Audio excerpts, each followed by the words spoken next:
আমি তো মনে করি যে বাংলাদেশ জামায়াত ইসলামী একজন রানিং এমপির নৈতিক পদস্খলন দেখে, যেটা ধর্মের দৃষ্টিতে অনৈতিক, সেকুলারদের দৃষ্টিতে আবার এগুলো কোনো ব্যাপার না, ওরা তো ভাই আর চাইতো আকাম কুকাম সারা বছর নিজেরা করতেই থাকে, ওদের দৃষ্টিতে এগুলো পাপ না। তার মানে রাষ্ট্রীয় নজরে এটা পাপ কি পাপ না, আইনের কাছে গেলে এর দ্বারা বিচার হবে কি হবে না, এগুলো দেখে নাই, বরং দেখেছে নৈতিক পদস্খলন। সঙ্গে সঙ্গে রানিং এমপিকে পর্যন্ত বিসর্জন দিতে দ্বিতীয়বার ভাবে নাই, দ্বিধা করে নাই, তদন্তে প্রমাণিত হয়েছে, অ্যাকশনে চলে গিয়েছে। এখান থেকে কি বোঝা যায় না আগামী দিনে যদি এই দলটা ক্ষমতায়ও যায়, তাদের হাতে দেশ এবং জাতি নিরাপদ বটে। কারণ যারা রানিং এমপি, আগামী দিনে তাদের কেউ কেউ যদি মন্ত্রীও হয়ে যায়, ভুল তো মানুষের হতেই পারে, তো ভুলের সঙ্গে আপোষ করবে না, অন্যায়ের সঙ্গে কম্প্রোমাইজ করবে না, বরং যেই অন্যায় করুক, সে যত বড় নেতা হোক, যতবারের এমপি হোক, এমনকি সে মুক্তিযুদ্ধ হোক আর যাই হোক, তার বিরুদ্ধে যেই দল অ্যাকশন নেয়, আমি তো মনে করি তাদের হাতেই এই বাংলাদেশ নিরাপদ, অন্য কারো হাতে নিরাপদ না। কারণ বাংলাদেশ জামায়াত ইসলামী এতবারের একজন এমপি এবং রানিং এমপি এবং একমাত্র মুক্তিযোদ্ধা, অথবা হাতে গোনা কয়েকজন মুক্তিযোদ্ধার একজন মুক্তিযোদ্ধা, কারণ এমপি মুক্তিযোদ্ধার দ্বিতীয় কেউ আছে কিনা আমি জানি না, তো এখন তাকে পর্যন্ত বিসর্জন দিয়েছে কেন? কারণ তারা জাতির সামনে বুঝিয়েছে যে আমরা অন্যায়ের সাথে কোনো আপোষ করি না। তাহলে বর্তমানে যারা ক্ষমতায় আছে তাদেরও তো অনেকের ভাই এর চাইতে কাঁচা কাঁচা ভিডিও আছে। 75 বছরের একজন মানুষের একটা কাপড় পরা ভিডিও এমন না, বরং একদম 18+ HD ভিডিও, তাও কাপড় পরা না, একেবারে রকেট লঞ্চার থেকে শুরু করে ক্ষেপণাস্ত্র কামান যা কিছু আছে সব কিছু উৎক্ষেপণের ভিডিও গোটা জাতির কাছে আছে না অনেকেরটা। আমি নাম নিতে চাই না, আমাদের সিলেটেরও এমন নেতা আছে, সংসদে গিয়া বুক ফুলে কথাও বলতে পারে, কিন্তু তাদের লিঙ্ক একদম শরীরের অঙ্গ প্রত্যঙ্গ একদম সব কিছু জাতির সামনে স্পষ্ট আছে।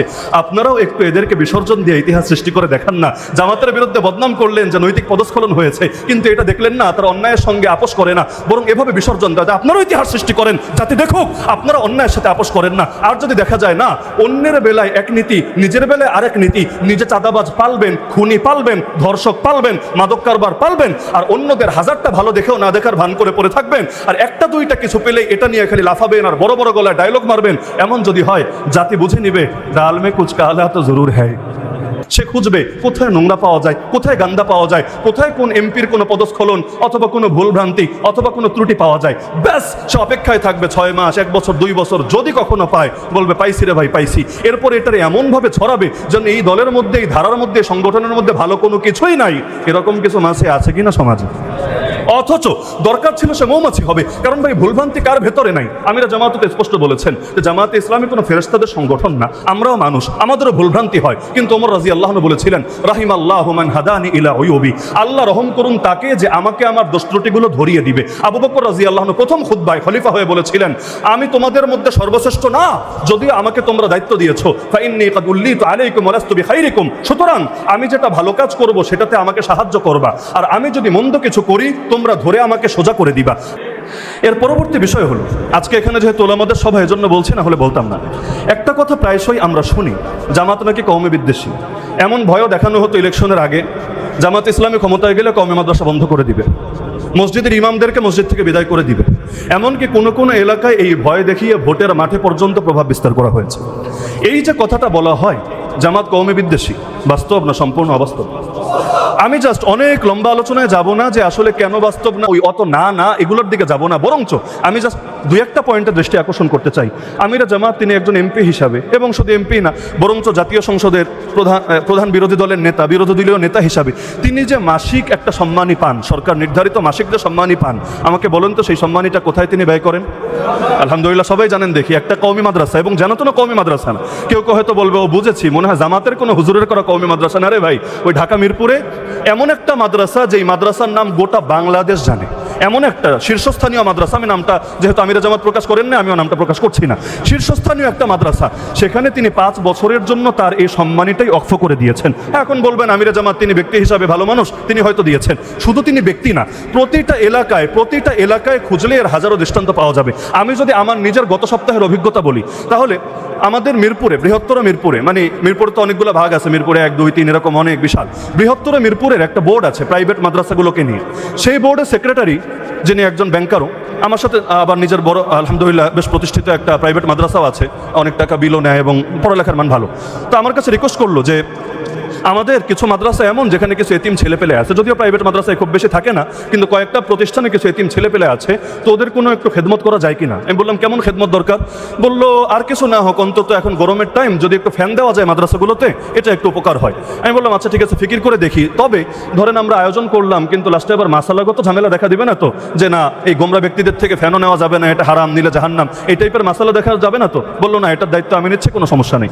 আমি সঙ্গে সঙ্গে ঢাকা মহানগরী উত্তরের আমির এবং আগামী দিনের মেয়র পদপ্রার্থী সেলিমউদ্দিন ভাইকে, আমাদের সিলেটেরই, তাকে আমি ফোন দিলাম যে আসলে এইরকম তো একটা রিকোয়েস্ট এসেছে, এখন আপনি তো আলহামদুলিল্লাহ অনেক জনসেবা করছেন, এটাও একটু করা যায় কিনা।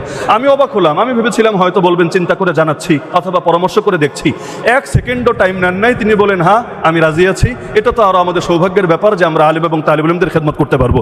আমাকে সাথে বললেন আচ্ছা আপনি তো জাস্ট ফ্যানের কথা বলেছেন, কয়টা প্রতিষ্ঠানে ফ্যান লাগবে আমাকে তালিকা দেন, এরপর আরও কথা আছে। আমি তালিকা নিয়ে ওনার কাছে পাঠালাম, আমাকে 30টা মাদ্রাসার তালিকা দিল। আমি 30টা মাদ্রাসার নাম, মুহতামিমের নাম সহ ওনার কাছে পাঠালাম।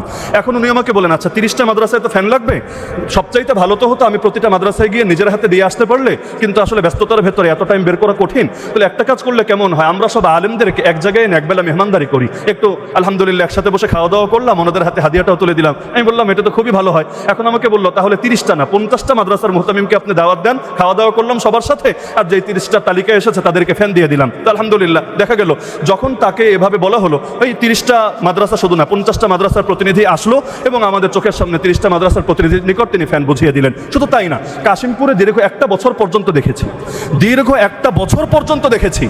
এখন যারা অনেক বড় বড় গলায় বিভিন্ন কটু বাক্য বলে, যারা ক্ষমতায় আসলে এই করবে সেই করবে, মাদ্রাসার 12টা বাজাবে, আলেমদের 12টা বাজাবে, আমরা দেখেছি যখন 2021-এ গণগ্রেফতারির পরে আলেমদেরকে ব্যাপকভাবে জেলে ভরা হয়েছে, ওই সময়েও অসংখ্য কওমি আলেম, আমি কারো নাম নিব না, একজনের নাম নিব না, কোনো ইশারাও দিব না, তাদের মামলা পরিচালনা, তাদের ফ্যামিলির দেখভাল করা, এমনকি একাধিকজন এমন ছিলেন তাদের ফ্যামিলি একটা না, ফ্যামিলি একাধিক, ওই প্রতিটা স্ত্রী এবং প্রতিটা ফ্যামিলির আর্থিক খেদমত করার দায়িত্ব পর্যন্ত বাংলাদেশ জামাত ইসলামী পালন করেছে। এমনকি আজও পর্যন্ত এটা কোথাও বলেও নাই, প্রকাশও করে নাই, এমনকি কারো সামনে এমনভাবে উপস্থাপনও করে নাই যেটার কারণে তারা নিজেদেরকে একটু অন্যরকম ভাবতে পারেন যে কিরা আমাদের খোটা দিচ্ছে কিনা অথবা এটা উপস্থাপন করছে কিনা। এমনকি আমি যে এটা বলছি আজকে, আমি যে এটা বলছি এটাও হয়তো দায়িত্বশীলরা ভালো নজরে নেবেন না, কিন্তু কিছু কথা এমন যেটা না বললেই না। তাহলে ওই সময় হ্যাঁ, এখন আবার কেউ বলতে পারেন আপনি 1 বছর জেলে ছিলেন, আপনিও মনে হয় নুন খেয়েছেন তাই গুণ গাচ্ছেন না। আল্লাহর কসম করে আমি বলতে পারি এবং প্রয়োজনে যে কারো থেকে যাচাই করে নিতে পারেন, কোন সংগঠন বাংলাদেশের রাজনৈতিক বলেন অরাজনৈতিক বলেন, যতদিন জেলে ছিলাম আমার মামলা পরিচালনার জন্য হোক, আমার ফ্যামিলির দেখাশোনা করার জন্য